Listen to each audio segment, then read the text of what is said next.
Estamos contentos de poder haber llegado ya hoy día al penúltimo tema, un tema maravilloso porque nos habla de toda esta serie de eventos y situaciones que van a ocurrir desde la liberación hasta la segunda venida.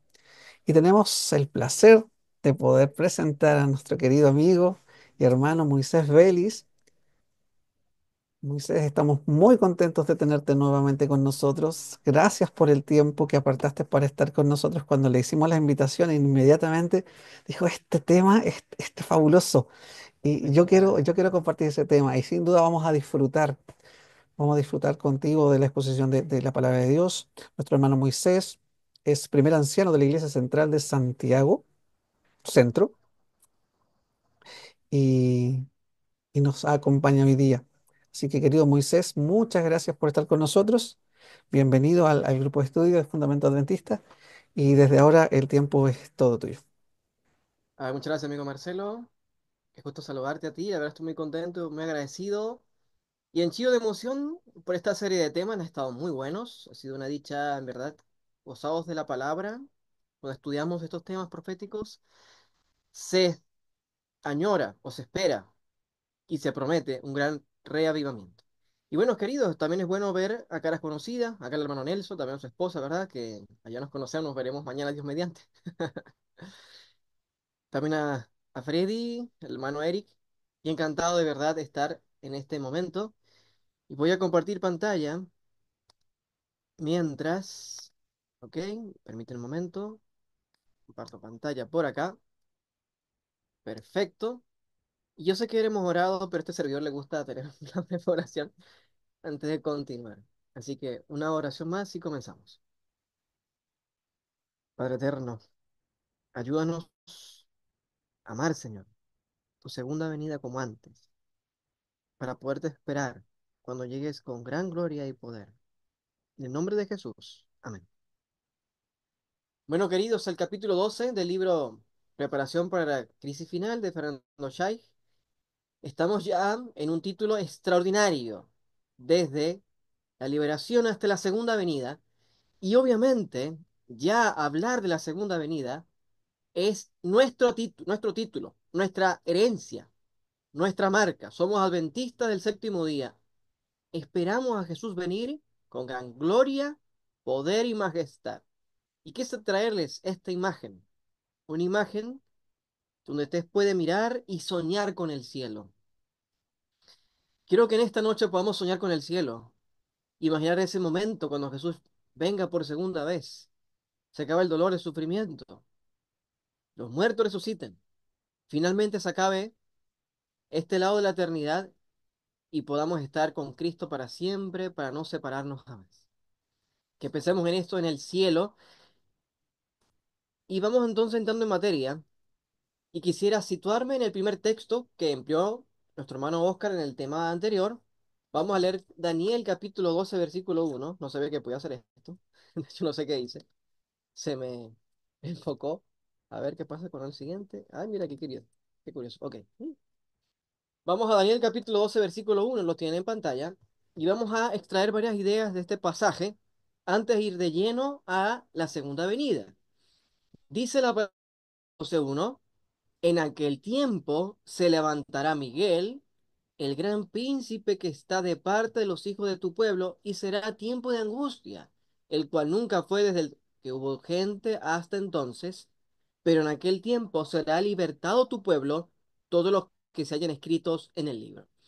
Entonces, comenzando con este texto, nos podemos preguntar, ¿cuál es ese tiempo que habla el profeta Daniel? ¿Y cuándo se levantará Miguel? Miguel sabemos que es Jesús. Y entonces ya tenemos dos principales preguntas. ¿En qué tiempo se levanta Miguel? O es decir, ¿en qué tiempo ocurre la liberación? ¿Y cuándo ha de ser libertado el pueblo? Ahora, noten ustedes que hay dos énfasis interesantes. Por un lado, la palabra levantar, el momento que se levanta Miguel. Es interesante saber que la palabra empleada, el verbo hebreo empleado para decir que se levantará Miguel, Ese verbo es el mismo verbo empleado para hablar en relación que será libertado tu pueblo. De hecho, la palabra hebrea, yamid, traducido más literalmente como efectivamente levantarse o ponerse de pie, podemos interpretar en aquel tiempo se pondrá de pie Jesús o se pondrá de pie Miguel.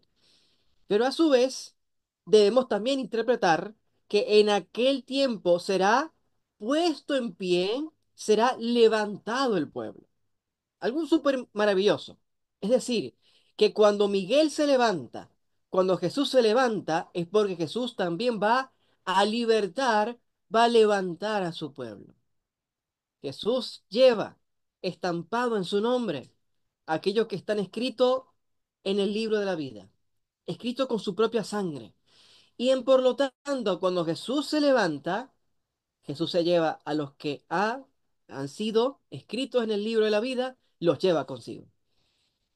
Otro dato interesante que recordemos en el libro de Daniel, la última vez que se ha hablado en relación a sentarse o levantarse es en relación al juicio.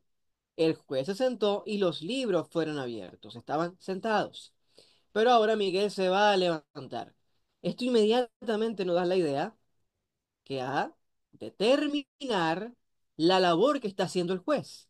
Ha de terminar la labor del juicio, ha terminado el juicio. Ahora hay otro autor de la iglesia que habla que esta idea de levantarse, y tiene mucho sentido, tiene la idea de referirse a un rey que está por ascender al trono. De hecho, cuando se habla del cuerno pequeño, que el cuerno pequeño se levanta entre tres cuernos, está la misma palabra hebrea. La misma expresión que se levantará Miguel, se ha de levantar este poder porque va a tomar un reino, va a ser un nuevo rey. Así, queridos amigos, ya el momento de la liberación tiene que ver necesariamente cuando Jesús se levanta. Jesús va a levantarse, Jesús va a terminar el juicio. Y la pregunta que vamos a hacernos ahora es, ¿cuándo va a pasar esto? ¿Cuándo Jesús se levanta? Y bueno, queridos, para saber el tiempo, cuando esto ocurre, debemos inmediatamente emplear el texto bíblico, porque si la Biblia nos dice que en aquel tiempo se levantará Miguel, obviamente se refiere al tiempo que ha venido hablando el profeta, Daniel 11. Y déjenme decirles que Daniel, capítulo 12, en realidad es una gran visión que va desde el capítulo 10 hasta el capítulo 12. Es decir, que cuando nos encontramos con la expresión en aquel tiempo se levantará Miguel, es una idea que nos manda a estudiar Daniel 11 y a repasar un poco Daniel capítulo 10. Y teniendo esto claro, podemos saber, podemos aterrizar, podemos ya saber dónde va la micro de cuándo ha de ser ese tiempo. Noten ustedes que Daniel capítulo 10 al capítulo 12, esta gran visión, tiene cuatro principales estructuras. Por un lado, aparece un diálogo celestial, e inmediatamente aparecen los reyes persas, desde el versículo 2. Y a continuación aparecen los reyes griegos. ¿Ok? Usted notará con calma en su hogar, en su casa, que inmediatamente termina el versículo 15, hay un corte abrupto que indudablemente se refiere a la aparición de los reyes romanos. Y entre ellos aparece en la porción del verso 16 al 30 la muerte del príncipe del pacto, que obviamente tiene que ser Jesús. Es decir, que justo en el centro de esta profecía de Daniel 10 al 12, Jesús muere. Y esto es súper interesante. Pueden ver de atrás cómo se ve Jesús con esa corona, ese porte real. Porque mientras los reyes del mundo intentan ganar territorio, ya sea los persas, los griegos, los romanos, y como vamos a ver también luego el poder papal, mientras todos estos reyes buscan poder, el rey de reyes, el coronado de gloria, el único rey verdadero, está en el centro de la profecía y es muerto. Entrega su vida por nosotros. Y usted se dará cuenta que el versículo 31 al 45, en especial el 32, aparece la abominación desoladora. Sin lugar a dudas, Esto nos llama al cuerno pequeño, a el poder papal que empieza a surgir y que este poder papal no solamente habla del poder papal en los tiempos de la Edad Media, sino que en el versículo 40 se nos dice que vendrá después con una gran tempestad, luego de ser herido. Luego de ser herido, que esto es obviamente el fin de la supremacía papal, del 538 a 1798, ¿verdad? Cuando Napoleón le da la estocada al Papa, en ese momento queda stand-by el reino papal en su fase, ¿verdad? En su fase medieval. Pero en el versículo 40, cuando se levanta con una tempestad, dice que va a la tierra gloriosa. E interesantemente, esto tiene que ser, sin lugar a equivocarnos, el reino papal sí, pero en el tiempo del fin. Y cuando esto sucede, mientras el rey del norte se levanta en el tiempo del fin y parece conquistar al mundo entero, cuando parece que ya ha conquistado todo, aparece el rey verdadero, Miguel, el libertador. Libera al No, pueblo, se levanta Miguel. ya, claro. Aparece para libertar a su pueblo y obviamente en alusión a la segunda venida. Y esta visión termina con una aparición final de unos seres celestiales. Ahora, yo creo que es más que evidente que esta idea de cuándo se levanta Miguel está en el futuro, todavía no ha pasado. Y para referir esto, quise traer lo que opina Jane White, o lo que opinaba Jane White al respecto. Él decía que los adventistas estaban bastante claros que este tema de Oriente, o sea, los reyes del norte y reino del sur, no se han cumplido aún. Yo sé que ustedes son estudiosos y sin lugar a equivocarme, más de uno habrá tenido la oportunidad de escuchar montones y centenares de posturas en relación a quién es el rey del norte y quién es el rey del sur. También en los tiempos de los pioneros había este debate, quién era el rey del norte, quién del sur. Algunos pensaron que era en su momento, que era Rusia incluso, llegaron a pensar. Sin embargo, es obvio o es demasiado evidente que el rey del norte representa al poder papal y que el reino del sur representaba a Egipto y que luego, en el tiempo del fin, quien le da la estocada al reino del norte, es decir, al papado, es es la Revolución Francesa, el Egipto espiritual. Entonces ya tenemos estos dos bloques. No quiero entrar más a detalle, pero sí quiero dejarles el panorama de que si la Revolución Francesa ya le dio la estocada final, la estocada, ¿no? Al papado, y el papado está empezando a surgir. No es descabellado pensar que esto llega a concluir algunos, se lo dejo así como una perlita. Hay muchos escritores de nuestra iglesia que sugieren que el papado se va a levantar cuando pueda subyugar al, a la Revolución Francesa actual, estas ideas ateas, estas ideas que comulgan con el comunismo. Algunos postulan esto, de cuando se sometan estos poderes, esta filosofía política, pues entonces el papado tendrá total influencia en el mundo global. Se lo dejo como perlita. Ahora, ¿qué nos convoca a nosotros? Nos convoca a saber cuándo ha de levantarse Miguel. Indudablemente, también tenemos que ver que este capítulo 12 de Daniel, usted se dará cuenta que por varias porciones alude a un tiempo. Por ejemplo, el versículo 1 habla de en aquel tiempo se levantará Miguel y será tiempo de angustia. Es decir, que ese tiempo que se levanta Miguel también es un tiempo de angustia. Pero a su vez es un tiempo de angustia, mientras es angustia para los malvados, para los entendidos, para los que se hayan escrito en el libro de la vida, es un tiempo de liberación. Es un tiempo cuando Dios los coloca de pie.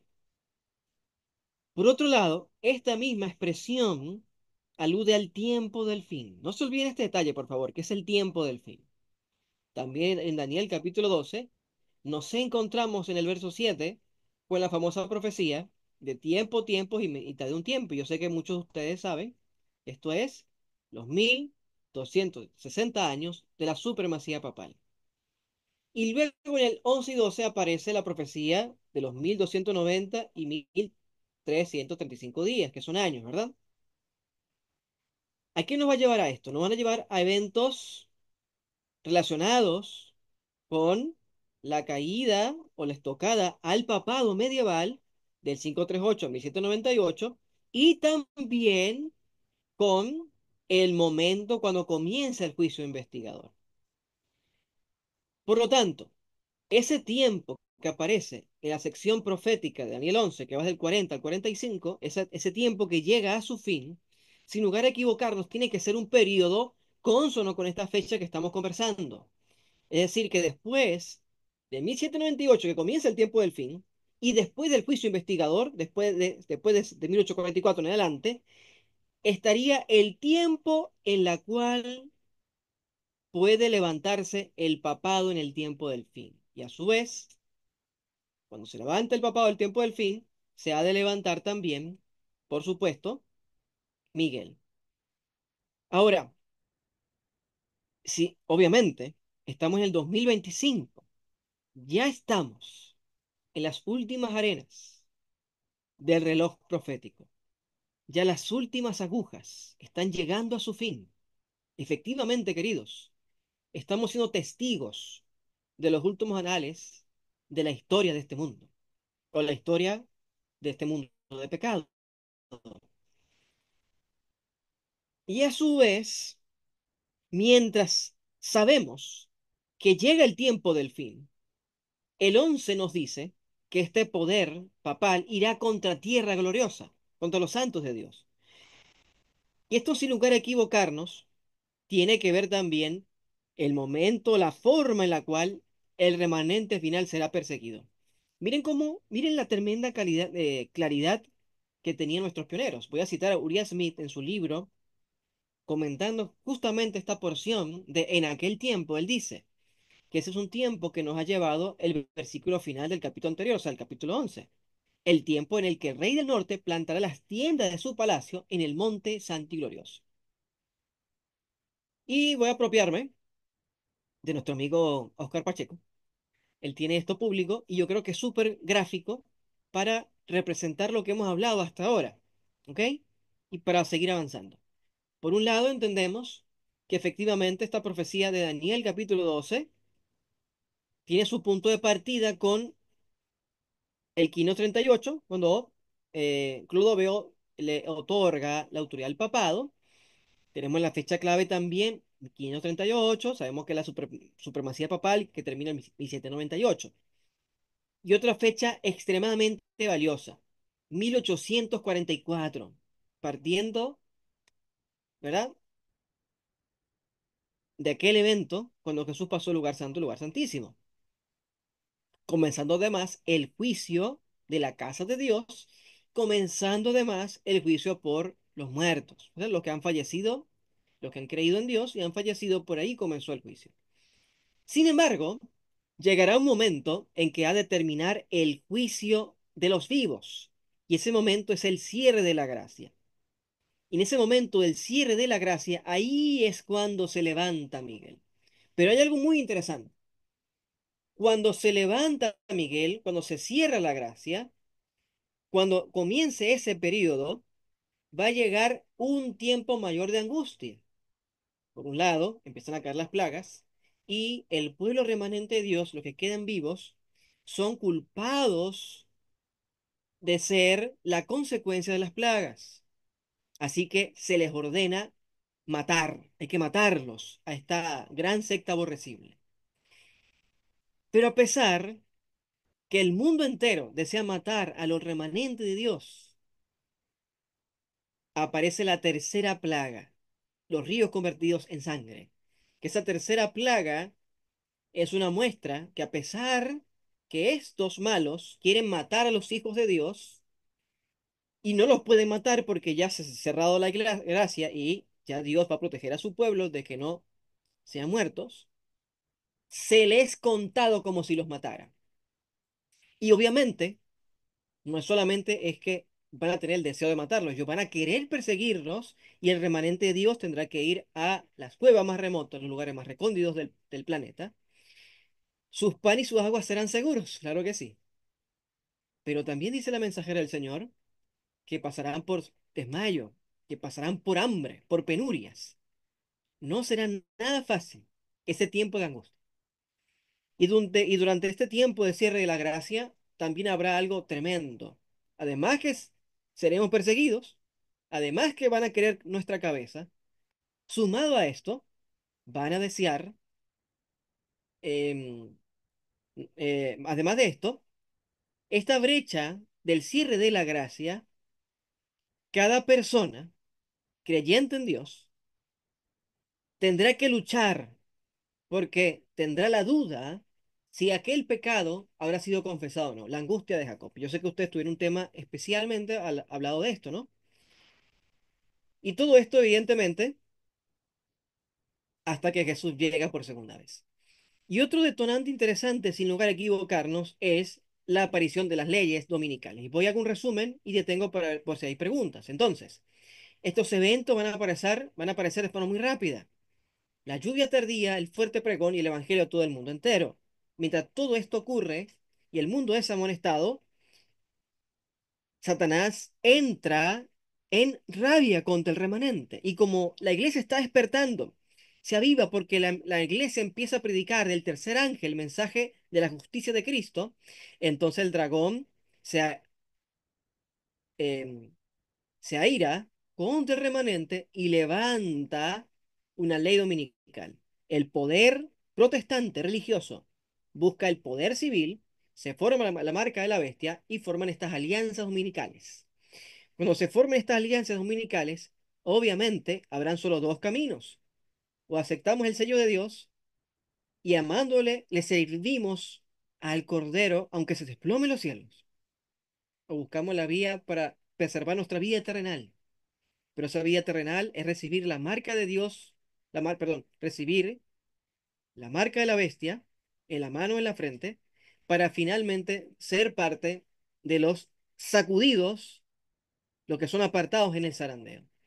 Así que estos eventos son muy simultáneos. Mientras unos se entregan al evangelio ferviente y predican el evangelio con poder y autoridad, otros son apartados de las filas, también otros son llamados al servicio de Dios y Dios va sellando a su pueblo hasta que por fin termina el número de los sellados y se termina la gracia. Termina el ministerio de Jesús, ya no hay más intercesión por los pecados y los pecadores. Y cuando Jesús termina de interceder, levanta las manos al cielo y dice, hecho está. Empiezan la ira de Dios sin mezcla de misericordia, el derramamiento de las siete últimas plagas, las últimas, podemos decir que ya las que derraman el vaso, por así decirlo. Y en este proceso de derramamiento de las plagas, donde el mundo sufre flagelos por doquier, finalmente Jesús aparece para libertar a su pueblo en la segunda venida. Concluimos. Miguel se levanta en el momento del cierre de la gracia y durante ese periodo, aunque el pueblo será perseguido, será odiado, van a querer matar al remanente de Dios, ya han sido sellados. Y por lo tanto, Dios va a proteger sus vidas porque ya Jesús se levanta y Él levanta a sus hijos consigo, los tiene marcados en sus manos. Y finalmente se les dará el galardón cuando venga por segunda vez. Ok, aquí me detengo para saber si hay alguna pregunta.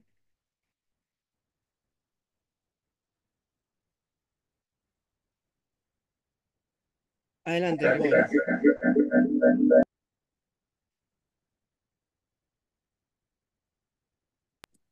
Hola, Muy bien, Moisés. le escucho. ¿Cómo está usted? Ay, no, no te escucho. Súbele volumen para escucharte, Nelson. Ya, Bueno, espérate un momento. Ya, ahora sí. Es que tenemos un conflicto porque ahí vemos todo en el... son es el secreto de ser una sola carne. También son una Ya, sola voz. ¿Qué les parece? consulta. Ujú. Si dijiste una parte que no va a morir más personas, pero estaba buscando la cita bíblica para poder decirlo con la cita bíblica, pero es cuando las almas de los que fueron decapitados por la palabra del testimonio de ellos que clamaban debajo del altar y que se les dio vestiduras blancas y se les dice, ya descansen un poquito porque tienen que esperar a que se unan los otros que van a ser muertos como ustedes. Entonces, eh, hay un periodo de tiempo que aun cuando Dios va a proteger y todo, el Apocalipsis dice que va a haber un grupo que se va a unir a aquellos que fueron decapitados y que estaban clamando debajo del altar. Gracias, hermana, por esa acotación muy importante. Así es, efectivamente, cuando se cierre la gracia, ya no hay martirio, cuando se cierre la gracia. Pero en la brecha de tiempo entre el decreto de la ley dominical, que muchos serán perseguidos, otros llevados a prisión, y otros también van a ser muertos, efectivamente va a haber algunos que pueden ser llamados al descanso, otros que van a ser asesinados, ¿no? Sí, efectivamente así va a ser. Aunque el texto que usted lee em, hace alusión a la época medieval, específicamente la época medieval, pero tiene una aplicación doble a cuando en esta cuando se levante la gran controversia y la persecución esté en lo más candente, van a ser muchos llamados al martirio. Ahora, esto es interesante porque se supone que el martirio, así como toda forma de Jesús dar dones, el martirio es un don, es para salvación. Así que cuando se termine la gracia, ya no hay necesidad de que alguien muera por la causa porque ya no va a haber más arrepentimiento. Si gustan, después del desarrollo, podemos dar las citas que indican que efectivamente algunos morirán antes del cierre de la gracia y del cierre de la gracia, después ya Dios va a proteger la vida de los fieles. Ya, lo encontré en Apocalipsis 6 Sí, del 9 al 11. sí, el quinto ¿Sí? sello. Es el quinto sello. Ujú. Así es, exactamente. ¿Alguna pregunta más?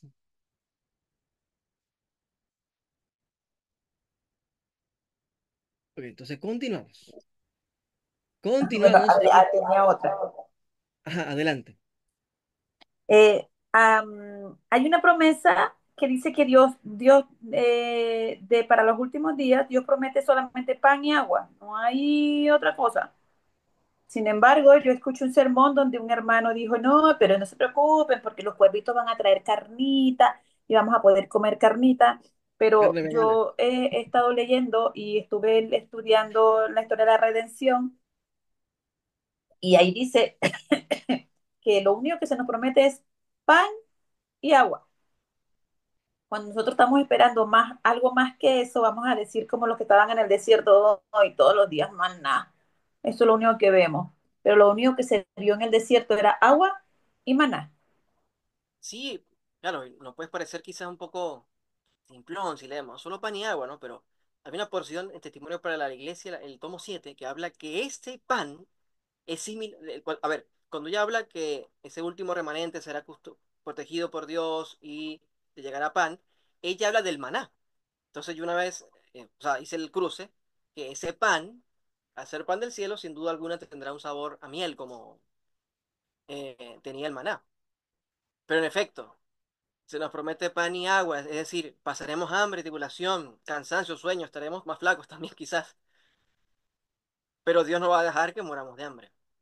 Y eso es interesante lo que usted comenta, ¿no? Porque a veces quizás pensamos que que la tribulación será casi como un camporí, que vamos a salir con mercados para tener abasto y estar lo más cómodo y tener alfombra, ¿no? Va a ser obviamente lo más rudo. O sea, creo que no alcanzamos a imaginar la rudeza, ¿no?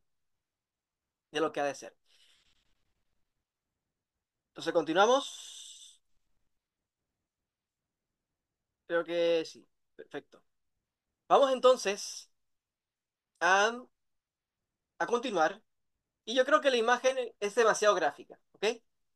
La imagen está allí, la bandera de Estados Unidos, que sabemos que es la bestia que surge desde la tierra, Apocalipsis capítulo 13, y también está el Papa Antiguo, aunque da lo mismo a cualquier papa porque representa la institución papal, quienes van a unirse para levantarse un decreto y que este decreto sea por el bien común, por altos valores de la sociedad. Dicho sea de paso, em, esta ley que se ha de promulgar la buscan las iglesias protestantes, buscan el poder civil para que ayude, la sociedad está tan mal, ¿no? Parafraseo lo que dice el conflicto de los siglos, que requieren un estado férreo. Y esto lo hacen los protestantes. Por eso el peligro gigante de el ecumenismo. El ecumenismo nos llama, o sea, mientras más las iglesias estén unidas entre sí, las probabilidades en que se dé la ley dominical son cada vez más y más altas. Entonces quisiera leer el texto, ¿verdad? Apocalipsis 13, de 14 al 17, y dice la palabra de Dios, y engaña a los moradores de la tierra con las señales que será permitido hacer en presencia de la bestia, mandando a los moradores de la tierra que le hagan imagen a la bestia que tiene herida de espada y vivió. Y se le permitió infundir aliento a la imagen de la bestia para que la imagen hablase e hiciese matar a todo lo que no le darase. Y hacía a todos, los pequeños, grandes y ricos y pobres y libres y esclavos, se le pusiese una marca en la mano derecha o en la frente, y que ninguno pudiese comprar ni vender, sino el que tuviese la marca o el nombre de la bestia o el número de su nombre. Noten ustedes que esta profecía habla de un decreto que abarca lo religioso, pero que impacta también lo civil y también lo económico, comprar, vender.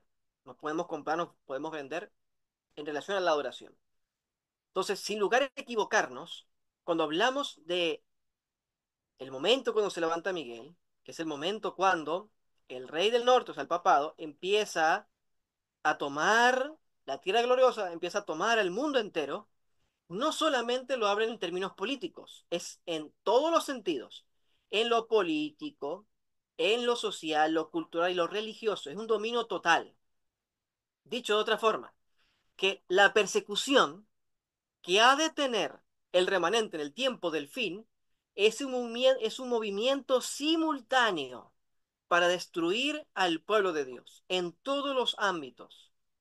Y acá comienzo a enumerar lo que hace Fernando Scheich en su libro. Creo que bastante bien hace resumen de esta porción, ¿no? Esta porción, este hito de la profecía.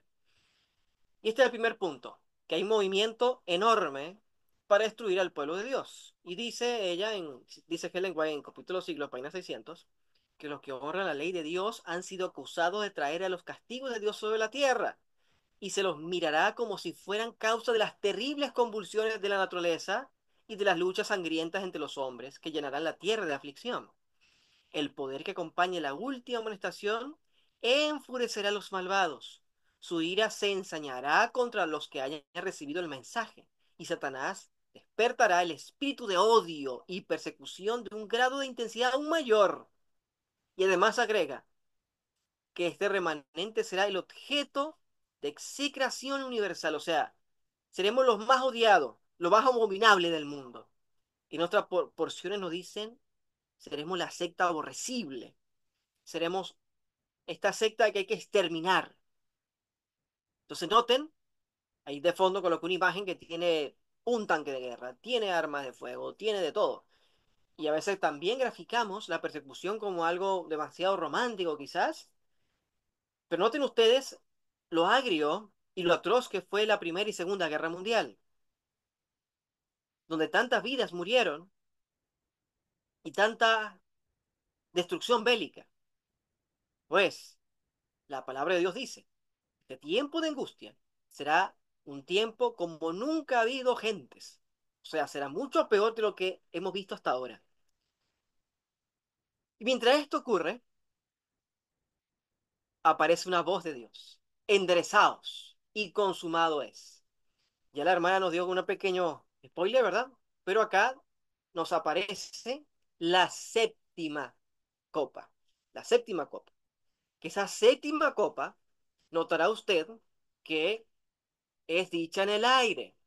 Esta dicha en el aire puede aludir que efectivamente, algunos interpretan que es porque es lanzada a la atmósfera, o simplemente el aire es porque todos han de escucharla, lo cual tiene sentido lo que va a decir a continuación, que salió una gran voz del templo del cielo. Es decir, que esta gran voz es escuchada por todos. ¿Y qué dice esta voz? Dice, hecho está, hecho está.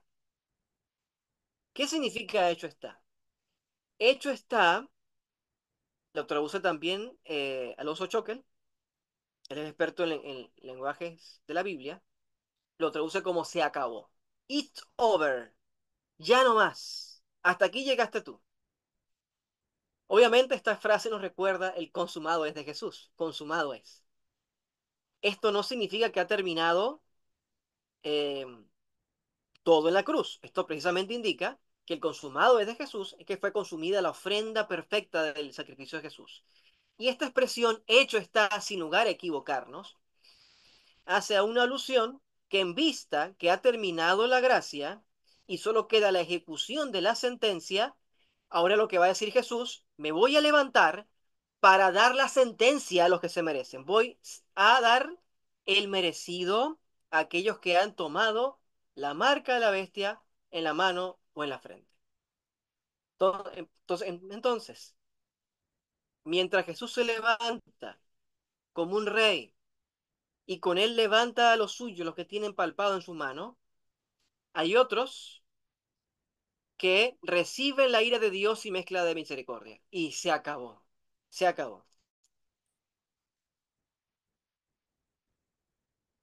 Y acá hay una expresión importante que quería destacar, creo que es una de las eh, más trascendentales, creo yo, en cuanto a la idea de entender o estudiar las profecías concernientes al tiempo del fin, la llegada de la ley dominical, la llegada, obviamente, de el decreto de muerte, las plagas, etcétera. Yo creo que lo más relevante, creo yo, es tener conciencia de lo que significa el fin de la intercesión, el fin de la gracia, lo que significa eso.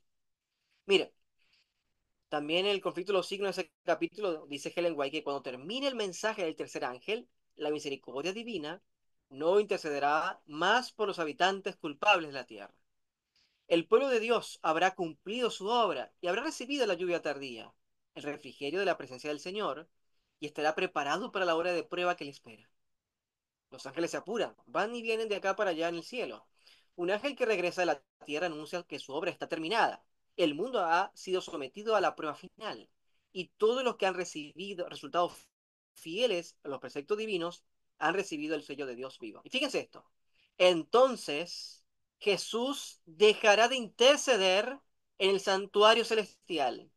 Levantará sus manos, con gran voz dirá, hecho es o se acabó. Ya no hay más intercesión. Pero ¿qué significa eso en términos prácticos? Ella sigue diciendo en el siguiente párrafo. Ahora, mientras que nuestro gran sumo sacerdote está haciendo propiciación por nosotros, debemos tratar de llegar a la perfección en Cristo. Nuestro Salvador no pudo ser inducido a la tentación siquiera en pensamiento. Satanás se encuentra en los corazones humanos algún asidero en que hacerse firme. Es tal vez algún deseo pecaminoso que se acaricia por medio de la cual la tentación se fortalece. Satanás no pudo encontrar nada en el Hijo de Dios que le permitiese ganar la victoria.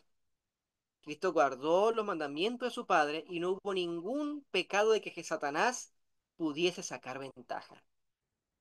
Esta es la condición en que se deben encontrar los que han de subsistir en el tiempo de antes.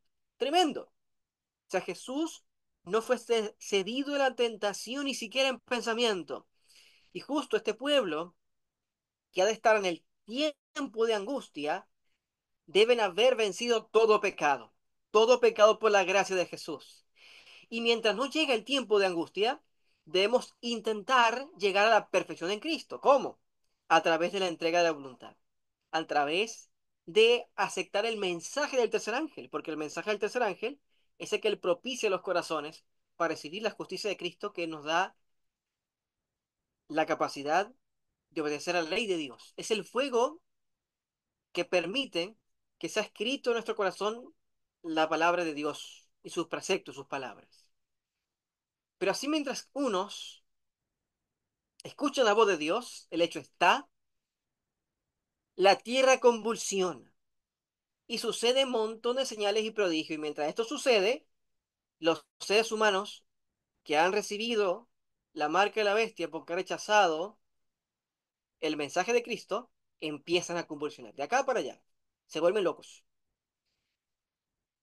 Dice Apocalipsis 16, versículo 8, 18 al 21, la siguiente porción de la séptima plaga, dice, entonces hubo relámpagos y voces y truenos, y un gran temblor de tierra, y un terremoto tan grande, el cual no lo hubo antes desde que los hombres han estado sobre la tierra. Y la gran ciudad fue dividida en tres partes, y las ciudades de las naciones cayeron. Y la gran Babilonia vino en memoria delante de Dios, para darle el cáliz del vino de ardor de su ira. Y toda isla huyó, y los montes no fueron hallados, y cayó del cielo sobre los hombres un enorme granizo, como el peso de un talento. Y los hombres blasfemaron contra Dios por la plaga del granizo, porque su plaga fue sobremanera grande. Noten todo esto, qué forma tan dramática del profeta hablar del momento cuando Jesús dice consumado es, y empiezan entonces esta séptima plaga, la última de las plagas, este gran terremoto. Fíjense la idea, ¿no? Hay gran terremoto y que además desaparecen islas enteras. Así lo va a comentar Helen White a continuación. Y yo quisiera graficar, antes de pasar al siguiente bloque, fíjense cómo podemos mentalizarnos de cómo será este gran momento.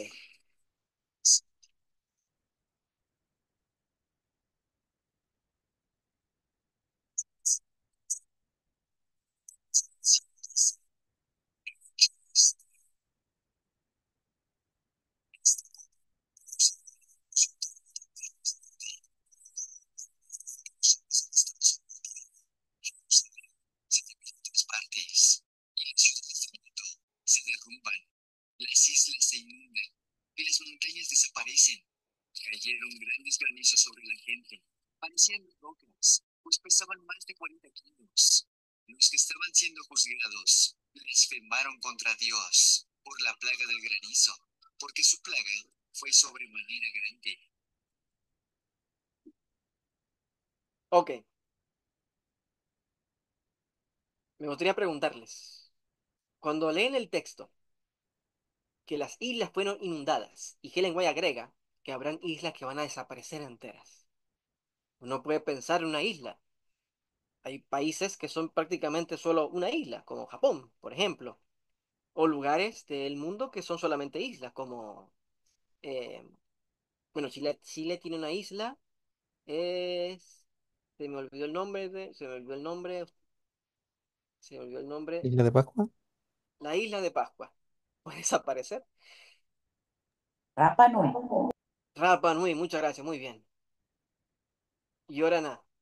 Ok, pero entonces antes de pasar al siguiente punto, me gustaría preguntar si hay alguna pregunta, valga la redundancia, o si alguna duda de lo que hemos estudiado hasta acá. Adelante, mi hermana Gregoria.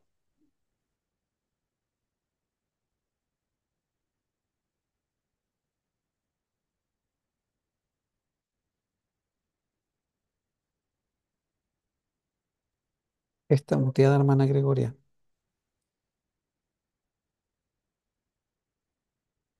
Ya, otra vez. Cuando el cuarto ángel y el quinto ángel derraman su copa, ya el tiempo de gracia cesó. No hay tiempo de gracia. Si te das cuenta, en ambas citas que están Apocalipsis 16:9 y 16:11, las personas, los hombres blasfeman el nombre de Dios y saben que es Dios. No saben que Dios es el que está allí, pero no se arrepienten. Ambos versículos dicen, y no se arrepintieron para darle gloria. Y el otro dice, y no se arrepintieron de sus obras. Esa es una de las úlceras y el otro acerca del sol. Eh, no hay la posibilidad de que ellos puedan arrepentirse, porque quien da el arrepentimiento es el Espíritu Santo. Y en ese momento no hay Espíritu Santo que te pueda generar en ti esa necesidad o ese convencimiento de justicia y juicio que Jesús dijo que lo hace en nosotros el poder del Espíritu Santo. De ahí en adelante, después que la puerta de la gracia se cierra, no hay, no hay confesión de pecado, porque no tengo un Espíritu Santo que me convenza de pecado. Entonces esas personas ven lo que ocurre, saben que es Dios, pero no está en ellos ya en ese momento una puerta abierta por la cual ellos puedan llegar al santuario, no lo pueden volver a contaminar. ¿Estoy correcto en eso? Por supuesto que sí. Bueno, en efecto, desde que comienza la primera plaga, ya se ha terminado el tiempo de gracia.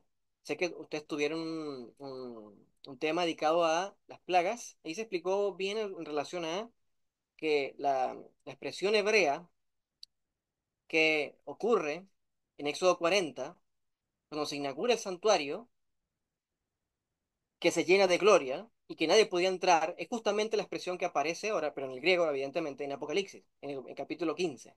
Entonces, sin lugar a equivocarnos, lo que va a suceder en el derramamiento de las plagas es porque ha terminado la gracia, ya no hay. Y sí, efectivamente, no hay arrepentimiento.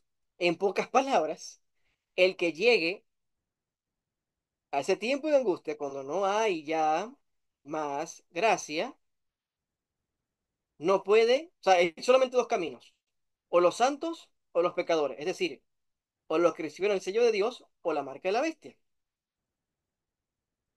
El que recibe el sello de Dios no puede pecar, porque ya fue guardado para Dios, y además no hay intercesión.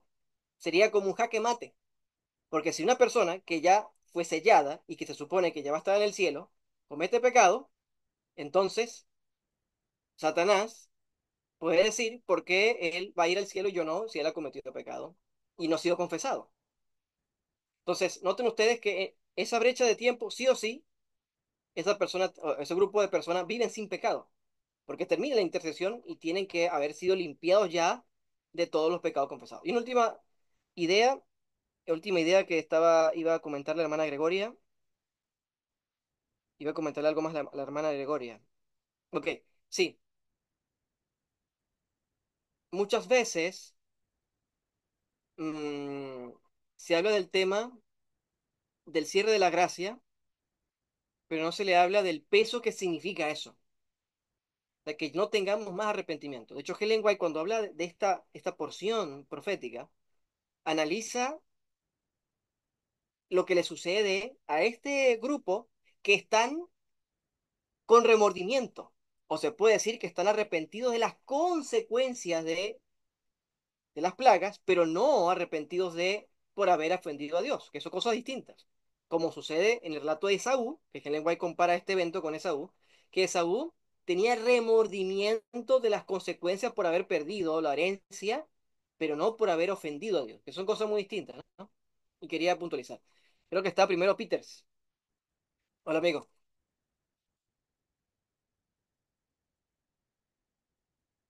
Hola, hola, saludos, eh, mi paisano. Sí. Este, un gusto estar cada fin de semana casado con ustedes. Tengo una inquietud que, mm, pues digamos que por fe siempre lo he creído, pero que incluso en una ocasión una amiga adventista que pues pone en duda, que dice que veremos hasta el final, y etcétera. Y un hermano evangélico una vez me dijo que en la cruz Jesús consumó, es decir, dijo consumado es, y que posterior a eso, pues bueno, sí hay una obra y este y aquello, pero que el consumado es fue en la cruz. Eh, Tú hacías una relación o hablas sobre el hecho que se presenta en Apocalipsis 16, el cual conozco, pero que me decía este hermano que, que según la raíz hebrea no es el mismo término, que este y lo otro, ¿no? Yo no le dije más nada, y yo solo para mí mismo, yo lo que dije fue, bueno, señor, la pluma inspirada dice que, que hay que pues ese consumado está relacionado con, eh, pues la obra que Jesús hizo en la cruz y que hay una relación.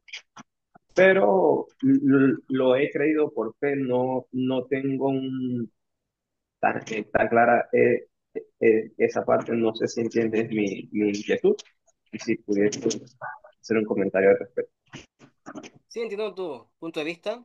Mira, el mismo Ranko Stevanovic, que es un escritor de la iglesia muy respetado de Apocalipsis, creo que uno de los mayores referentes actuales, él escribe eso que ese consumado es de Apocalipsis, que estamos leyendo ahora, de la séptima plaga, está completamente relacionado con el consumado es de la cruz. Es decir, no se pueden separar. Y la visión adventista es que en efecto había algo completo que hacer en la cruz. Y de hecho, para llegar a la cruz, Jesús tenía que ser primero un bebé, un niño, un adolescente, un adulto, tener una vida sin pecado y llegar al Calvario. O sea, no hay pesebre. Si no hay pesebre, no hay Calvario, por ejemplo. O sea, todo eso es súper importante. Pero digamos, en esa etapa, ¿verdad? De la vida terrenal, ahí se consumó esa etapa, en la cruz de Cristo. Obviamente, si Jesús no resucita, no nos quedamos, nos perdemos todos. Pero a su vez, si Jesús no asciende a los cielos y no aboga en el juicio investigador, en la expresión final, tampoco sería efectiva la salvación. Entonces, todo, eh, no podemos separar o dividir a Jesús. Él es eso, él es cordero, pero también es sacerdote. Hermano Nelson, y con usted continuamos. Solo quería eh, llevar a la situación que estamos viviendo hace un tiempo atrás en nuestra iglesia, que está referido al punto 2 que usted nos estaba hablando recién, de, de que va a existir un grupo después del cierre de la Puerta de la Gracia, en que ese grupo va a estar sin pecado en esta tierra, antes de que venga Cristo. Eso nos lleva a la teoría de la última generación. El último tiempo ha llevado a iglesias completas que están siendo disciplinadas porque existe una diferencia entre la concepción que tienen algunos dirigentes en la iglesia y la feligresía. Eh, eh, yo de manera muy cercana lo palpé hace un tiempo atrás, en que una persona muy cercana en un culto familiar se llegó a molestar porque él decía, lo vemos en una meditación que hablaba este tema, y decía muy claro que iba a haber un remanente en el tiempo del fin, antes de la venida de Cristo, que que ya iba a estar transformado su carácter esperando la venida de Cristo, no que iban a ser transformados cuando Cristo venga. Entonces, esa persona también lo entendía así, entendía que Cristo, cuando Él viniera en las nubes de los cielos, se encontraría con su pueblo, que este pueblo iba a seguir pecando hasta encontrarse con Él en la segunda venida, y en ese momento de encontrarse con Cristo, Él hacía el cambio en nuestro carácter y nos transformaba en un pueblo santo y que éramos perfectos. Entonces, yo creo que llega un momento en que hay gente que lleva muchos años en nuestra iglesia y tiene esa confusión o tiene esa concepción de este tema, pero por un lado hay gente que también lo ha sabido y lo ha aceptado, y también vemos el otro lado de que son temas que no se tratan desde el culto, desde el púlpito, o se tocan muy poco. Entonces, llega un momento en que la persona, a medida que va creciendo en su vida cristiana, no llega a aprender estos temas, no llega a saber. Entonces, llega por otros lados y llega finalmente, la gran mayoría en este momento piensa que nosotros vamos a seguir pecando hasta que Cristo venga. Un tema que está siendo muy tocado en el último tiempo. Ahora vienen, ¿cómo se llama? Vienen series de debates o de conversatorios de este tema, también relacionado con esto. Entonces, es un tema que tenemos que tratar, que tenemos que estudiar y que es súper importante para nosotros como iglesia y también de manera personal comprender de manera cabal estos temas. Entonces, yo por eso agradezco estos momentos de poder aprender y poder ver más antecedentes sobre este tema. Eso, ese era el comentario que quería hacer. Muchas gracias. Bueno, entonces, mi hermano, en efecto, bueno, el desafío obviamente de predicar este mensaje, lo que lo hemos abrazado y llamamos este mensaje, pero en segundo lugar también hacerlo aterrizado a los hermanos. Por ejemplo, eh, hay términos teológicos que los hermanos o la mayoría de la hermandad no va a entenderlos, pero sí es importante que tengan claridad sí o sí de lo que lleva el mensaje. Por ejemplo, si hablamos de que se va a terminar la gracia y que en ese momento ya no hay más intercesión porque se acaba la gracia, una forma aterrizada de decirlo es, hermano, usted tiene que dejar el café, tiene que dejar el pecado acariciado ahora, porque si no lo hace se pierde. Eso es lo que hay que llevarlo, eso es lo que hay que llevarlo a las manos, o sea, que debe entregarse enteramente al Señor ahora y no esperar a que Jesús venga, porque antes se cierra la gracia y si no hemos confesado el pecado, nos perdemos para siempre. Y en ese, creo que en ese forma de decirlo más aterrizada, puede llegar más a los hermanos. Voy entonces a continuar agradeciendo los comentarios y las preguntas. Esto ustedes lo vieron ayer, así que voy a solamente mencionar en esta oportunidad que efectivamente uno de los eventos que sucede entre la liberación y la segunda venida es la resurrección especial. Y efectivamente resucitan aquellos que descansaron el mensaje del tercer ángel, o sea, nosotros, si somos llamados al descanso y aún creemos en el Señor, pues seremos parte de esta resurrección especial y también los que se burlaron de Cristo, ¿no?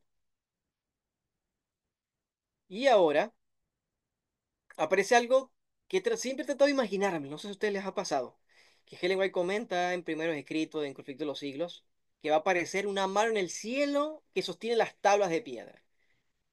Yo no sé qué idioma va a ser, atrás está escrito en las letras hebreas, que de hecho sea de pasos, en las hebreas, letras hebreas de la Edad Media en adelante, o sea, las letras hebreas en las épocas de mi tocayo pudieron haber sido otras, o seguramente fueron otras. No sé si se leerá en español, se leerá en otro idioma. Lo cierto es que todos van a entenderla. ¿Y qué va a pasar cuando se vea esas dos tablas de piedra? Dice que esto Helen White lo aplica al Salmo 56, dice, denunciará a los cielos su justicia porque Dios es el juez. O sea, en ese momento va a aparecer la ley de Dios en el cielo. Esta ley santa, justicia de Dios, que entre truenos y llamas fue proclamada desde el Sinaí como guía de la vida, se revela ahora a los hombres como norma de juicio. La mano abre las tablas de las cuales se ven los preceptos del decálogo inscritos como letras de fuego. Las palabras son tan distintas que todos pueden leerlas. La memoria se despierta, las tinieblas de la superstición y de la herejía desaparecen de todos los espíritus, y las 10 palabras de Dios, breves, inteligibles y llenas de autoridad, se presentan a la vista de todos. Familia Crespo, adelante.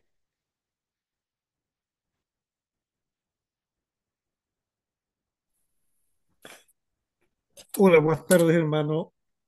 Hermano, solamente con una consulta. Usted puso un ejemplo, por ejemplo, dejar el café, ¿ya? O dejar la carne. No sé si están al mismo nivel. Esa sería la pregunta. En ese entendido, salir de la ciudad, en ese entendido, por ejemplo, salir de la ciudad, eh, también sería una, una, a ver, una condición para seguir la instrucción divina y no caer en pecado.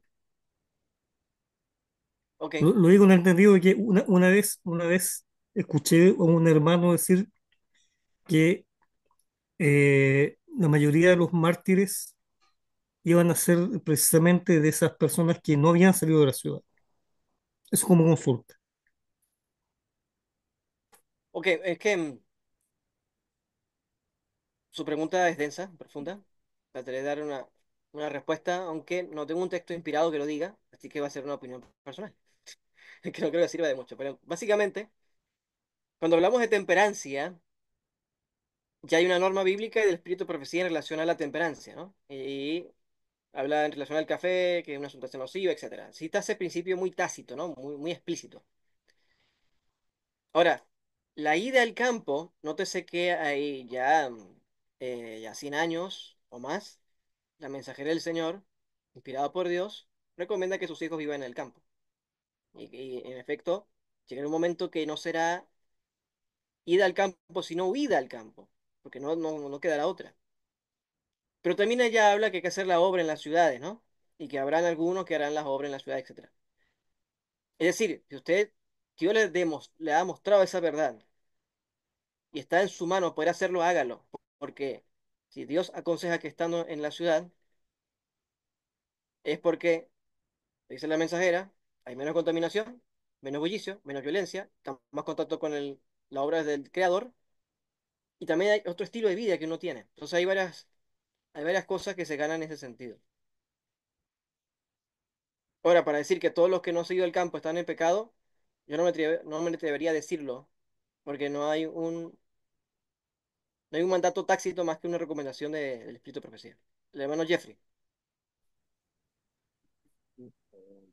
Quiero aportar algo acerca de lo que dijo el hermano Crespo. De hecho, hay una cita que dice o sea, en la escritura no hay un cristiano solitario.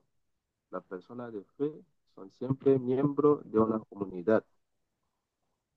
El asunto de ir al campo varias veces lo veamos de una forma individual y no es tan solo algo individual que debo ver por mi familia, sino que debemos recordar que en aquel tiempo cuando el Espíritu Santo llegó por primera vez en el día de Pentecostés, estuvieron unánimes, es como decir, ir al campo no es algo que debería ser un enfoque personal, es como decir, si yo estoy listo a ir al campo, llevo a alguien conmigo. No es algo que voy y dejo al otro botado. Es como decir, es un, eh, es como más bien decir escapar, pero tratar de llevar a alguien, porque no todos tenemos las mismas posibilidades. Hasta no todos entendemos este tema de la misma forma. Es como decir, hay personas que piensan que va a tener una señal en el cielo que uno debe ir. No, pues como decir, hay gente que ahora mismo se está preparando para ir al campo, mientras que hay personas que se van al campo sin preparación y vuelven.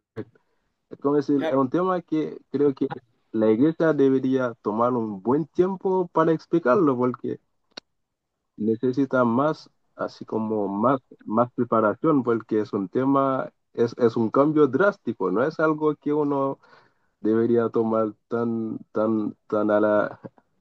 a la ligera, por decirlo así. sí, mi hermano, buen comentario. Bueno, la verdad yo no tengo nada de autoridad para hablar de la ida al campo. Yo vivo en plena ciudad, en pleno centro de la ciudad, o sea, la hipotenusa. Pero en todo caso, sí, lo que te dice es cierto. Habla de comunidades, juntarse para... De hecho, a ver, es interesante porque la mensajera habla que, por ejemplo, los hijos que estudian en las ciudades son más 10 veces propensos a que puedan perderse. Eso lo dice ella, más propensos, pero no dice que se van a perder, no es tan cita. Por eso creo que no podemos colocar la ida al campo como una condición de discipulado.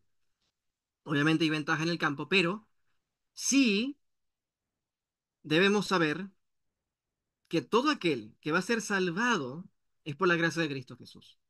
Yo puedo estar viviendo quizás como un nómada en lo más recóndito del mundo, pero si no tengo la gracia de Cristo, estaré perdido para siempre, aunque esté viviendo autosustentado, etcétera, ¿no? Eso también lo dejó muy enfático el hermano Oscar, yo creo que vale la pena recordar. Hermana Gregoria,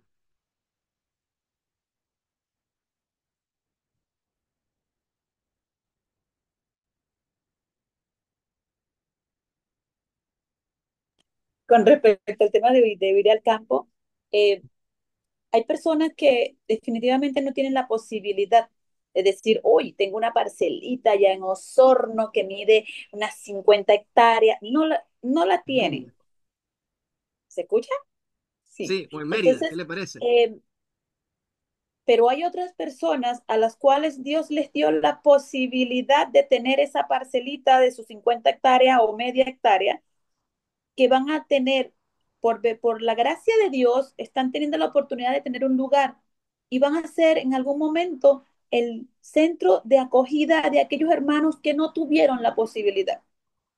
Cuando nosotros adquirimos algún lugar, ya sea parcela, terreno o un búnker bajo tierra, eh, nosotros lo debemos hacer con la finalidad o con las miras de que un día van a llegar muchos hermanos desplazados por lo que sea, pero esos hermanos van a tener un lugar preparado por Dios. Cuando José fue a Egipto, no dijo, oh no, yo llegué aquí, estoy muy bien, pero lo hice yo.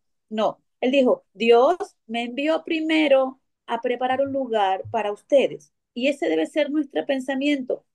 Yo tengo un lugar porque Dios me envió primero a preparar un Amén. lugar para aquellos hermanos que no tuvieron la posibilidad de hacerlo. No aquellos que se negaron y dijeron, no, no voy a ir, porque ellos definitivamente no van a ir al campo después. Si no van ahora porque no quieren, no van a ir después porque no van a querer. Pero hay otros hermanos que sí quieren, pero no pueden. Ya, eso. Sí, buena idea, buena acotación. Yo creo que, o sea, es importante presentarle el caso al Señor. El Señor es poderoso y hay que confiar en Él. Incluso puede tener la solución como no imaginamos. Familia Crespo y entonces paso al último ítem que nos queda. Sí, hermano, buenas noches. Buenas noches.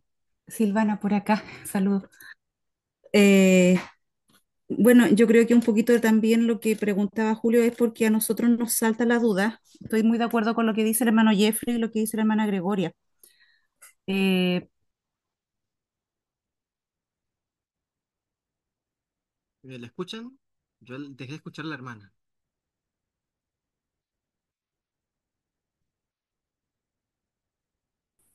Se escucha, se nos cayó la señal. Ok, ahora sí la escuchamos. Adelante.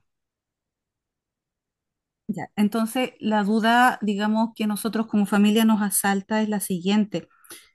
No solamente en nuestro caso, sino que en casos que vemos como, ya hemos visto varios acá, por lo menos en lo que es el sur, de acuerdo a lo que dice la hermana Gregoria, claro, hay personas que tienen la posibilidad, los recursos y todo de poder tener mucho terreno y que en su momento pueden acoger a los hermanos, pero nosotros hemos visto que lamentablemente, con mucha tristeza, hay hermanos que están saliendo a sus parcelas o a sus terrenos casi como algo, como parcela de agrado, no sé si se entiende, es como para poder pasar la vejez, pero no con un espíritu de preparación, con un espíritu de, de poder compartir, de vivir, como decía el hermano Jeffrey, no sé si en comunidad, pero sí poder compartir con otros. Y hay muchos hermanos que acá, por ejemplo, trabajan y que también lo he escuchado en otro grupo que dicen, a nosotros nos dicen, oye, vaya a hacerme, instalarme tal cosa o a hacerme, qué sé yo, la casa, pero una que se ocupa muchos recursos para hacer algo como lujoso, pero para ellos, o sea, es como un individualismo. Entonces, yo creo que por ahí también va como la pregunta es de lo que decía mi esposo. Entonces, y es triste también cuando uno ve eso, porque si tenemos que prepararnos para los eventos finales, creo que la sierva del Señor fue clara cuando dijo que teníamos que hacer esto, digamos, en el tema de la preparación, bueno, lo que usted mismo decía, de que los niños que se crían en el campo tienen una visión distinta. Eh, y nosotros lo sabemos porque nosotros ya vamos a cumplir este año 10 años fuera de lo que es la ciudad. Pero lamentablemente también, bueno, dentro del grupo que nosotros estábamos, no todos al final salieron porque pasaron pruebas muy fuertes y no, al final se devolvieron.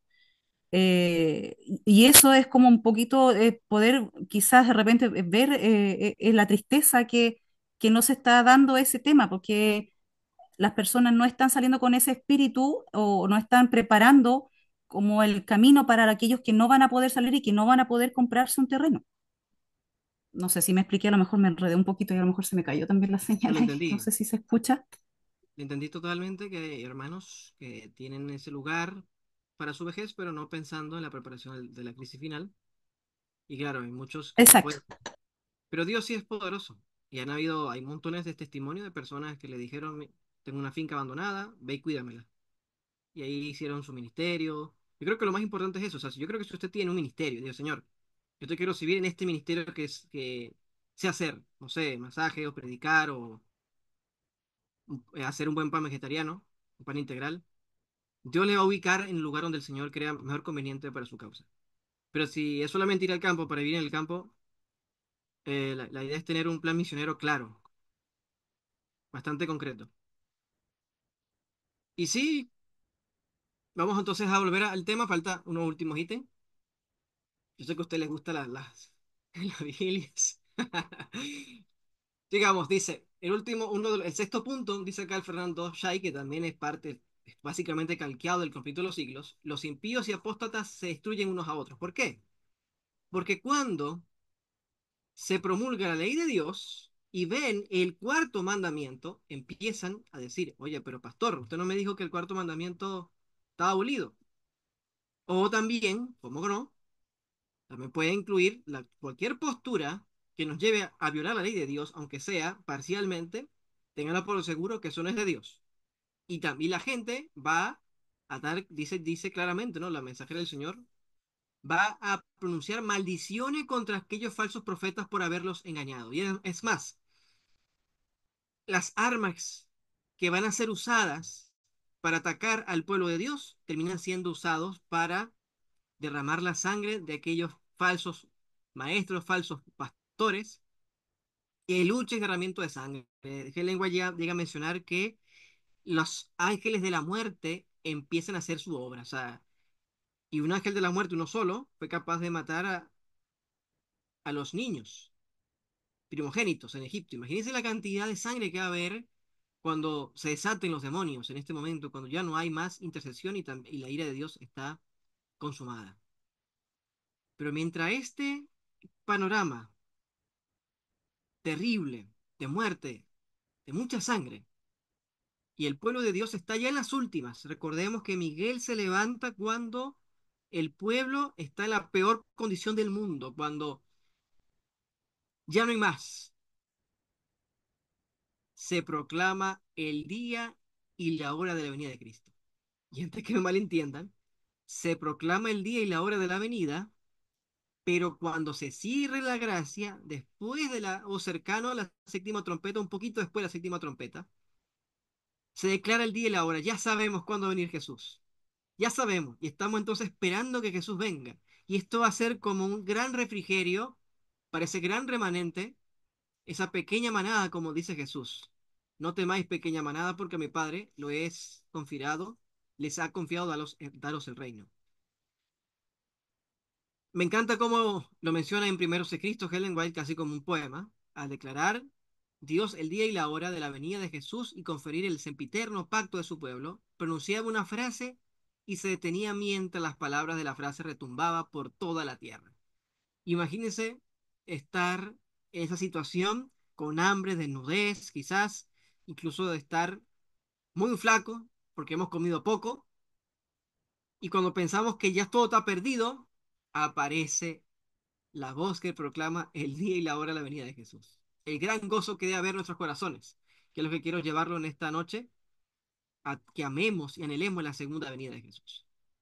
Y si hay una porción de la palabra de Dios que habla expresamente de la segunda venida de Jesús, sin lugar a equivocarnos, es Apocalipsis 14, versos 14 al 17. Apocalipsis 14 siempre es recordado porque es el capítulo donde está el mensaje de los tres ángeles, pero inmediatamente termina el mensaje de los tres ángeles, aparece una nube blanca y sobre la nube uno semejante al Hijo del Hombre, que tenía en la cabeza una corona de oro y en la mano una voz aguda, y del templo salió otro ángel clamando a gran voz, el que estaba sentado sobre la nube: Mete tu hoz y ciega, porque la hora de cegar ha llegado, pues la mies de la tierra está madura. la segunda venida de Cristo, justo después del mensaje del tercer ángel, y esto no es para nada casualidad. Y acá estoy representando, que acá ven en pantalla un cuadro, una pintura. La idea la tuvo finalmente James White, y Helen White la dijo, check, estamos like acá con esta pintura, titulado De el Edén perdido a el paraíso restaurado. Desde la caída de nuestros primeros padres, Dios trató de reconciliar a su pueblo a través de los sacrificios. Pero cuando llegó Jesús, su sangre bendita le abrió el camino amplio y ancho para que todo aquel que en él crea no se pierda, mas tenga vida eterna. Así que el retorno del paraíso, todos los salvos, todo lo que puedan ser escrito en el libro de la vida, será por la gracia de Cristo Jesús. Él es el centro de la profecía, el centro de Daniel capítulo 12, el centro de Daniel capítulo 11, el centro de este estudio. ¿Y qué mejor forma de terminar este estudio que soñar con la segunda venida? Pronto se verá la señal del Hijo del Hombre, como una pequeña nube del tamaño de la mitad de la mano, que será cada vez más grande. Y es la nube que envuelve al Salvador. Cristo va al frente como todo un gran conquistador. Ya no le acompaña una corona de espinas, sino coronas sobre coronas. Ya no le viste una tuna rústica, sino porte regio de Rey de Reyes y Señor de Señores, acompañado de miles y millones de ángeles. En la parte de abajo parece esa gran nube rodeada de fuego, y en la parte superior el arco iris de la promesa, el arco iris del pacto. Jesús pronuncia con una voz sólida y potente: levantaos, hijos del polvo. Y bajo el toque de la inmortalidad se levantan aquellos, desde Adán y hasta el último santo. Son despertados en la resurrección y le despertados de la prisión del sepulcro. Atrás queda las imperfecciones, la enfermedad. Y los vivos justos también son mudados bajo el toque de la inmortalidad. Y cantan todos juntos, en nota de júbilo. ¿Dónde está, oh muerte, tu aguijón? ¿Dónde, oh sepulcro, tu victoria? Y allí finalmente se unen las familias para no separarse jamás. Los amados que la muerte nos ha quitado, pero que descansan en el Señor. Y finalmente somos arrebatados y unidos juntamente con el cielo. Y somos finalmente llevados a la ciudad de Dios. Allí de frente, a la gran puerta de perlas, Jesús abre ampliamente las puertas. Y una nota de júbilo le da la bienvenida a los salvados. Entre los salvados, de todas las edades y de todos los pueblos, se ve un gigante. Es Adán, el príncipe de nuestra raza, que pecó contra su hacedor. Y desde lejos Jesús lo recibe con las manos abiertas, como lo ven allí en el cuadro. Y Adán desde lejos percibe las cruentas marcas en sus clavos, las únicas marcas que deja este pecado en este mundo.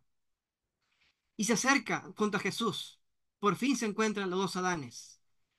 Y Adán se postra reverentemente y roja su corona a Jesús. Digno es el Cordero que fue inmolado. Digno es el Cordero que fue inmolado y digno de recibir la honra, la alabanza y la gloria. Y junto con él, todos los salvados, todos los redimidos y todos los ángeles aclaman con grosso júbilo que Dios es amor. Querida familia, así termina el fin de este lado de la eternidad, cuando Jesús venga por segunda vez. Y qué forma tan maravillosa que soñar con el cielo. Que el Señor Jesús nos prepare para estar ese día, que mediante la gracia de Jesús estemos listos, preparados para la traslación. Dios les bendiga. Adelante, hermano Nelson.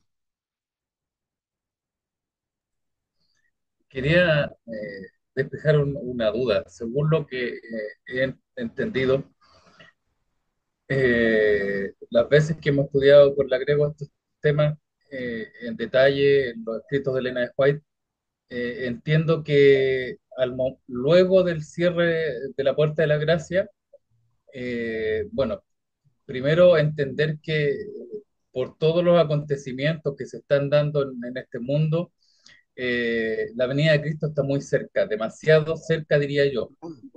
Creo que los acontecimientos que nos aparecen en las profecías, las señales que nos habló Cristo, eh, ya, ya no son que pasen años y pase una catástrofe, que pase un terremoto, que pase una inundación, que pase un tornado, que pasen incendios. Ahora es mayor, yo creo, el daño y, y como que se acerca más a nivel global, las catástrofes son más grandes y son más seguidas y pasa muy poco tiempo para que venga la otra.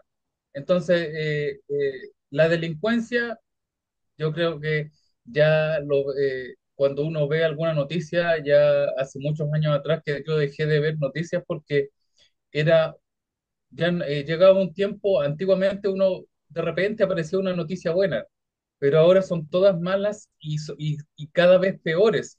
Y la gente ya no se asombra de la muerte, sino que son 20 asesinatos en la semana. Entonces son situaciones así que uno va viendo que la maldad va en aumento.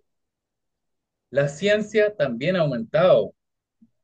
Entonces, según lo que entiendo yo y lo que hemos estudiado, eh, se cierra la puerta de la gracia y las últimas señales que tenemos sería la ley dominical, pero de ahí en adelante el tiempo va a ser muy corto.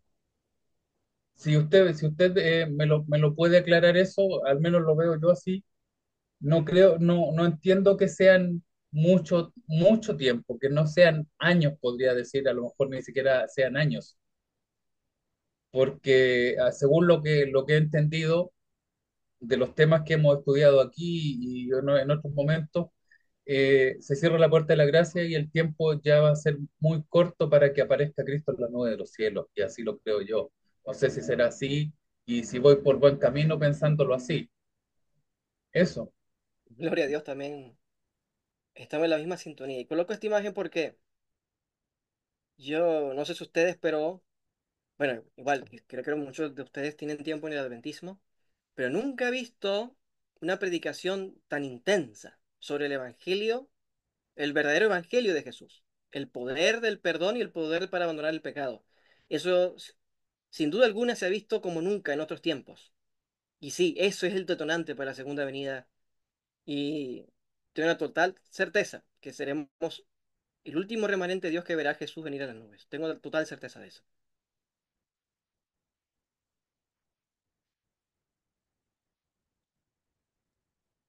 Ahí, veamos algunos comentarios por acá. Claro, no tenemos ni fecha ni hora. Es verdad, Peters. Para nada también.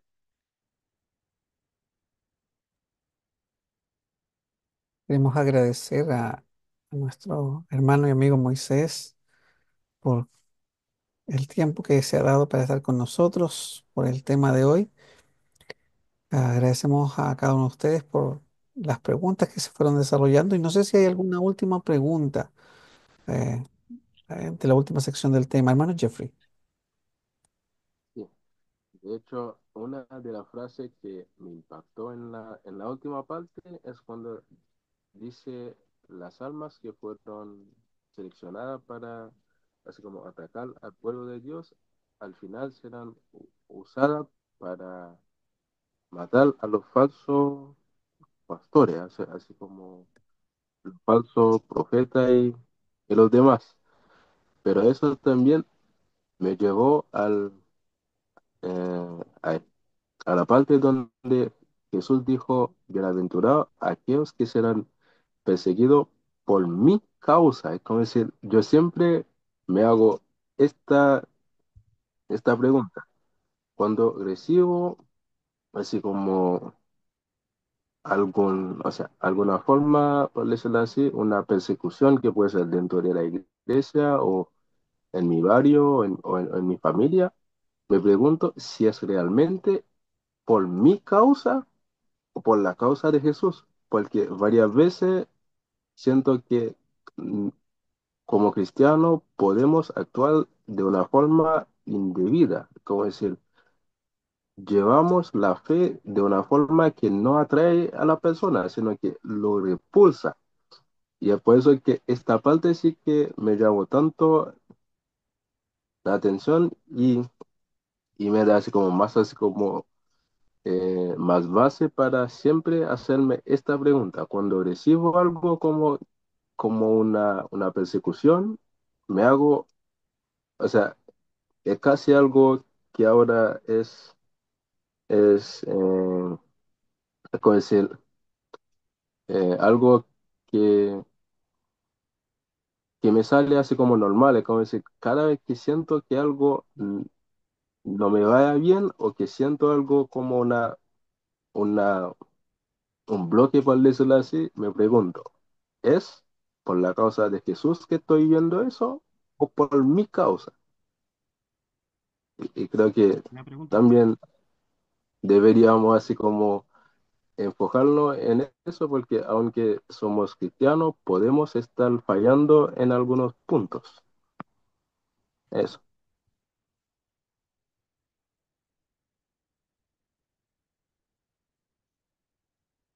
Sí, esa parte es interesante, ¿no? Que las armas para atacar al pueblo de Dios se van contra los falsos maestros.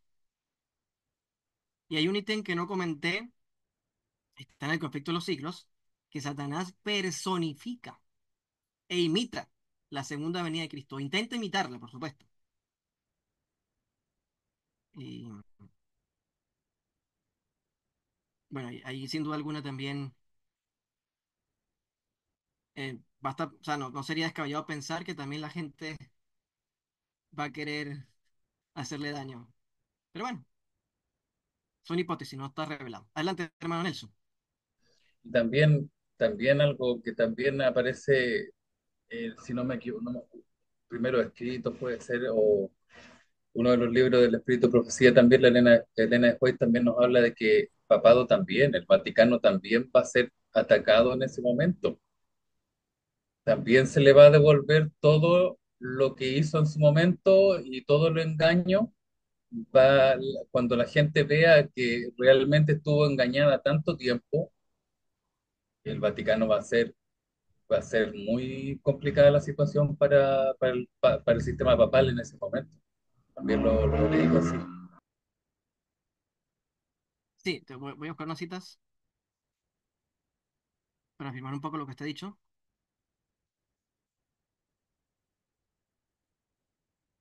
Ok, siempre se ha creído lo siguiente. Bueno, si buscan- como adventistas hemos creído que la sexta plaga en relación a el secado del río Éufrates, a sabiendas que en Apocalipsis capítulo 13, 17, el poder papal está sobre las aguas, él sobreentiende que las aguas son mucha gente y que se seque el río poca gente, o sea, pierde credibilidad. Y es más, mientras se predica el mensaje del tercer ángel, ellos van perdiendo gente, van perdiendo esa agua, ¿no? Que es el símbolo.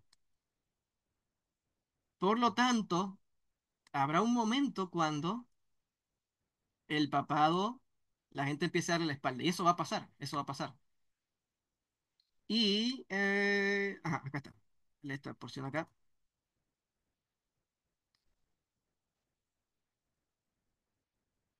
Bueno, tema de tiempo, no lo voy a desarrollar de todo, pero después dejarlo planteado. Dice acá, pero noticias del oriente y del norte lo atemorizarán y saldrán con gran ira para destruir y matar a muchos. Estamos en Daniel capítulo 12, 11, Daniel 11. ¿De qué se refiere estas noticias del oriente y del norte? Bueno, hay comentadores que han sugerido las noticias del oriente y del norte es nada más y nada menos que la segunda venida de Jesús. Pasó algo interesante en la historia, también le ocurrió en Babilonia, en la caída de Babilonia. Efectivamente, eh, sucedió algo similar. Entonces, esta noticia del oriente y del norte Hay comentadores que lo han interpretado en la segunda venida, pero a su vez el fuerte pregón. O sea, el fuerte pregón se vuelve como de eh, el antagonismo de la gente que apoya al papado, que mientras más se pregona, la gente deja la mentira y entonces desecha el papado y escoge la verdad de Dios. Dice, de alguna forma ya lo hizo por aquellos que han leído el Nuevo Testamento, el libro de Mormón, y es prácticamente eso lo que sale del libro. El libro del Mormón. Eh, ahí no entiendo el comentario del hermano Jeffrey.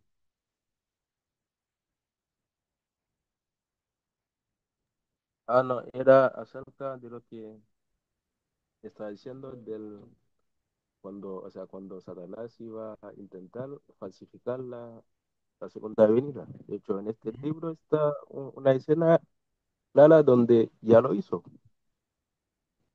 Así que, bueno, aunque es un tema que es muy larga verlo, pero por aquellos que han leído este libro, pueden así como entenderlo, porque claramente Jesús apareció tal como está, está descrito en el libro de los Hechos, tal como en la nube, en este caso fue en las Américas. O sea, de eso se trata el fundamento mismo del libro de Mormón, el Nuevo Testamento. Eso. Es cierto. Ellos sugieren esta idea, pero eso es antibíblica.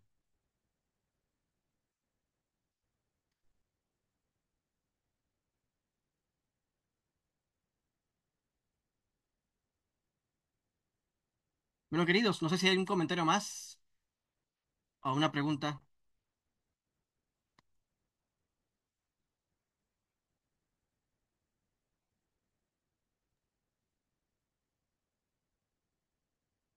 No sé si, como dice el hermano Moisés, ¿hay alguna otra pregunta, hermanos, que quieran presentar ahora?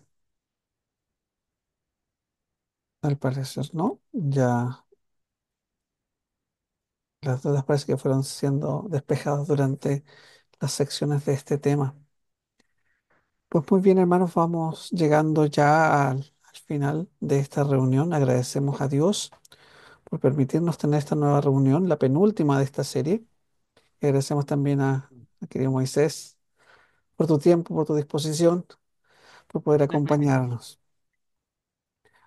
Vamos a terminar. Vamos a pedir a Moisés que por favor puedas despedirnos en oración. Ok, vamos a orar. Padre de los cielos, bendito sea tu nombre, Señor. Gracias porque en efecto hay un gran anhelo, una esperanza maravillosa que es tu segunda venida. Y esperamos estar en ese grupo, Señor, que te ve venir en las nubes, en la segunda venida.